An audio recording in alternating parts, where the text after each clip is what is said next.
transmission fluid I drained out of it the other day before I changed the pan. I guess I should have stayed on the phone. The camera's almost dead. We got that drained out, and I put a new gasket on there, and I put some gasket maker around it on both sides as suggested from a buddy, so it should help it seal up a little bit better. So it's been sitting for about a day and a half. Give it time to dry and cure and do everything it needs to do in order to seal up. So next is going to be the hard part, because I know I had a filter with an adapter on it for the transmission fill, or transmission dipstick, but I misplaced that adapter, so got to figure something else out.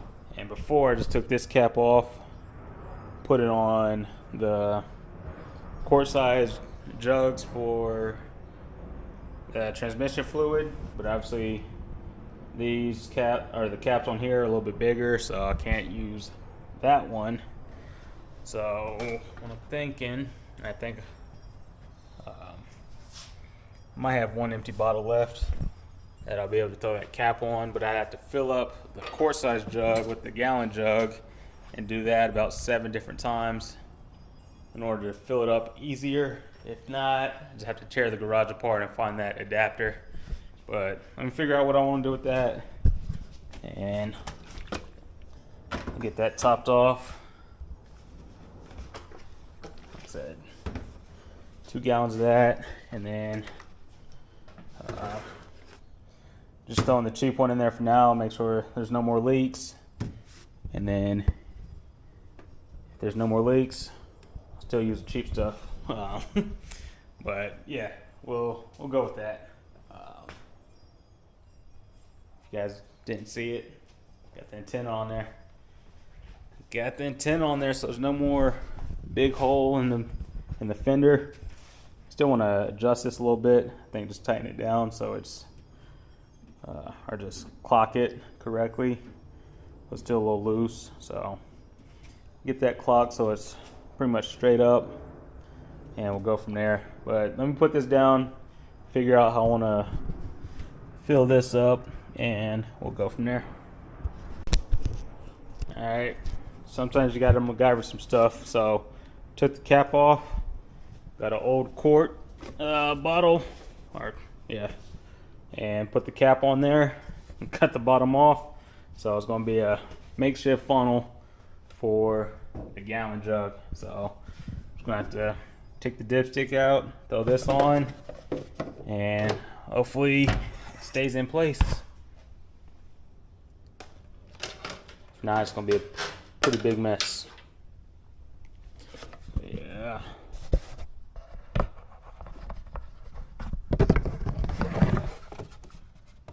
Yep, I think we're in business. So yeah, you just gotta think outside the box every now and then. And when it comes to building cars, customizing stuff, you gotta get creative every now and then. So that's my funnel. I'm gonna top it off, throw the camera on the charger, and I'll cut you guys back on once everything's filled up. Make sure we don't have any leaks, and that'll be one step closer. I do have the trailer there, and a buddy came by yesterday to check out the Monte before it left. So he suggested, well, he asked me if I had a car on the trailer yet, and I was like, no. So you might want to throw it on there, see the squat on the truck, make sure everything looks right.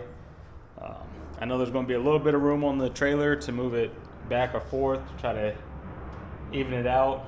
But yeah, I think before I take it out, I know I have to move the Elko or the Camaro out of the way to get it there. So I might load one of those up on the trailer, just drive it up there, see how everything looks, and then pull it off. And like I said, in a couple days, mine is going to be on there, strapped down, headed east, maybe straight to Ohio, or I might make a pit stop.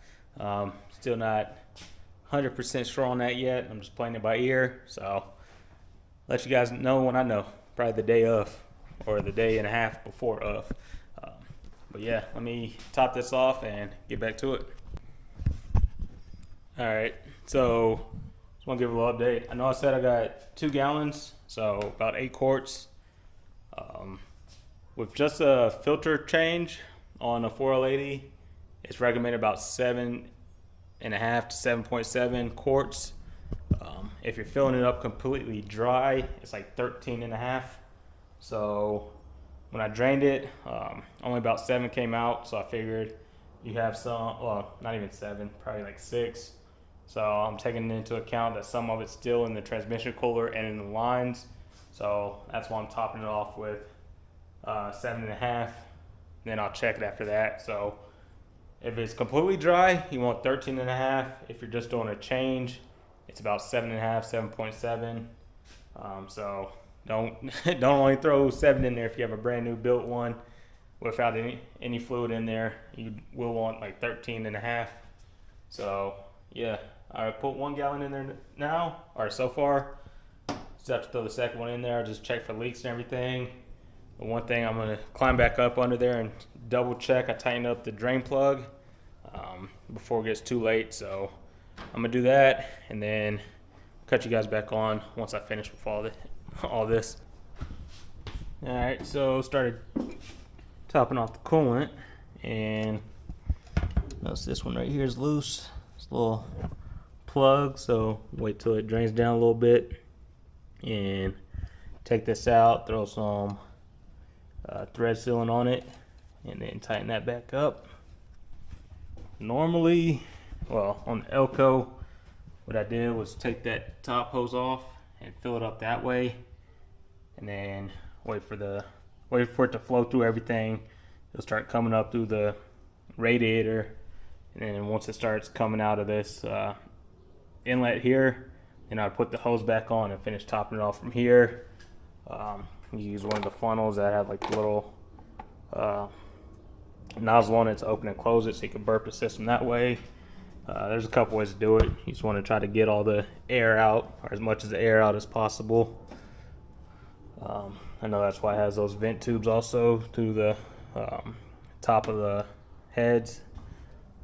But like I said, it's try to get all the air bubbles out, and they just create an air pocket, which might cause your car to get hot or overheat. So yeah, we'll start working on that. I think this is almost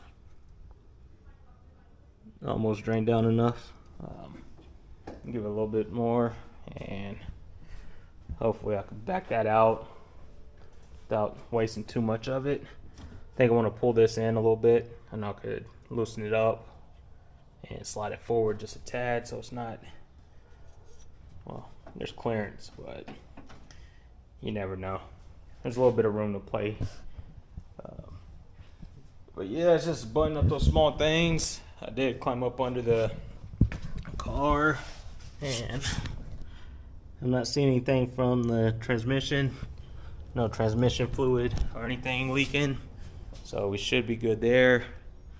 There was a little bit of an oil leak, which I kind of went over that before. I think it's just the material, and when we welded that bong on for the drain tube for the turbo, it might be like just a hairline fracture in there, or a little crack. Just it's very small because you cannot see it. It just builds up, and there's just a little bit of oily substance on it. So I'll double check that. I've tried to tighten up the AN fitting a few more times, but it's just something small I'll keep an eye on.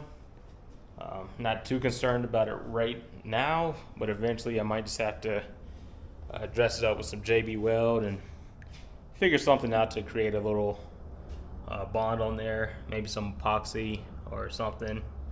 But yeah, it's just one of those things. Comes with it. It's part of the car game. I'm not too concerned about it, but we'll get it fixed one of these days. Maybe want to throw too much boost at it, blow up the 4.8, get a 6.0 in here or something, or just throw another 4.8 in it, or who knows what might happen in the future. But yeah, I think that's dropped out, or the level dropped down enough, so we should be good. I'm not seeing any leaks or anything up under there, at least not any new ones, so we should be good. The thermostat housing still feels pretty dry, so I think we're on to something. But yeah, once I do this, I think that's all I want to button up today. Like I said, just small stuff. I was beating myself over the head saying I was going to get everything done before the Classic, which I'm like, it's not going to happen. I'll get the door panels back on, and I'll weld the rod for the door handle. I'll weld an extension in there, get that all buttoned up. But as far as the gauge cluster replacement, I'm just counting that one out for now, not worrying about it, not stressing over it. He knows what he needed to do in the time frame he had, like 6 months, and still nothing. So we'll see about that. But yeah, everything under here, like I said, it's going up there as a project. So yeah, we'll get it ready. At least enough to get it on and off the trailer. Off the trailer into the show, out of the show back on the trailer. That's all I'm hoping for. Like I said, just go up there, network with some people. I know I've had a few subscribers. They're going up there just to see the car, meet me. So it's a small channel, but you can have some good support. People watching, people commenting, and giving you advice, learning stuff from other people, what they're doing. So yeah, like I said, don't be surprised if you catfish you in person with the body work, but who cares about the body work when you got all that? And then the condition from where the car started to what it is now, it's a night and day difference. So not bad for a little $500 car. See this dent right here, just noticed that. So I'm not sure if it's well, obviously my body work, but then some of the small little dings and dents is getting the bike in and out, squeezing in between the cars, having the dog out here. He has a pretty strong tail, so might have hit it a few times, but nothing to do real damage. And it's mostly that side. Well, no, it's both doors. Both doors are pretty bad, but like I said, it's not a show car, right? So let me knock out this plug, and then I'll probably end up calling it a day for this one, just relaxing. And then tomorrow after work, might come out, button up some small stuff. That'd be the 8th. Then the 9th, not too sure, but either the 10th or the 11th, we'll be hitting the road. So get that all loaded up on the trailer, start packing some stuff, and call it a day. But we'll see you guys in Ohio on the 13th.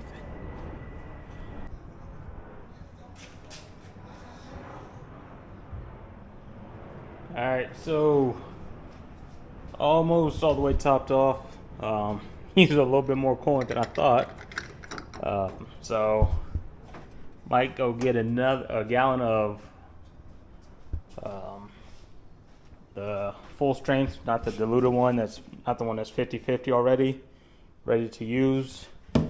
Because I did use a little bit of distilled water just to top it off, but I need a little bit more, so I'll probably get one more thing of the 100%, not the 50-50. But I do have a slight leak, which I'm pretty sure I'm gonna be able to tighten it up if I can find a light. Where's my light at? So it's just minors from those the vent tubes off the top of the block. And with my setup, I had to run them backwards, so we'll make it work, but just have to tighten up. There's a T, probably be tough to tell. There's a T down there. So you have 2 lines coming in from the back, from the vents, 1 on each side, and then the 2 up front tees into that one, and then there's another hose off of 180 and actually comes up to the water pump. So I just gotta get that tightened up. I'm pretty sure I could get a wrench in there, give it a couple turns, snuggle that all up, and we should be good. Other than that, the leak from this little fitting, or block off, that was fixed with a little bit of Teflon tape. Thought about using the thread sealant, but with it already being had coolant in there and everything, I didn't want to throw that in and have a mix. So yeah, let me get a drip pan up under there. It's not a lot, but it's enough to make a mess here in a little bit. So let me find something to catch that with, and that'll be it for this one. Like I said, I'm not trying to do too much. Just trying to pace myself, but then at the same time, trying to get this done. But I think once I tighten that up, I'll be able to drop the car, get it back on all 4. I'll probably put it on the dollies and get it spun around. I might wait till my weekend. So tomorrow's my Friday, 2 days off, and then vacation. So that's how I'm able to manage this trip. Little vacation time. But yeah, let's get that leak taken care of, and I'll catch you guys back on tomorrow in another one.